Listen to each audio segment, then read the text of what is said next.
হরে হরে, হরে রাম রাম রাম হরে হরে।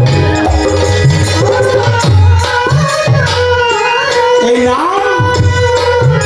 নাম নেওয়ার সাথে সাথে নামে হাজির হয়ে যায়।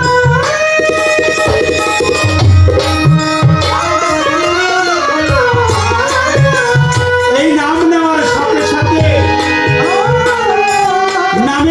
নামই যখন হাজির হয়ে যায়, আমার আফসোস শাহ, আমার কালো শাহ, আমার হাতালি শাহ, কান্দু শাহ, আমার শাহ, ইয়াদ শাহ, সুলহার শাহ, আমার মাঝ ভান্ডারি, আমার বড়িয়া বড়ি, আমার সুরেশ্বরী, এই বৃহত্তর কুমিল্লার মানুষ, আপনার আল্লাহর অলিদের দেশের মানুষ, অলিদের রাজধানী হলো বৃহত্তর কুমিল্লা। এই কুমিল্লার মাটিতে আমি সর্ব অলির চরণ কমলে শ্রদ্ধা নিবেদন করি।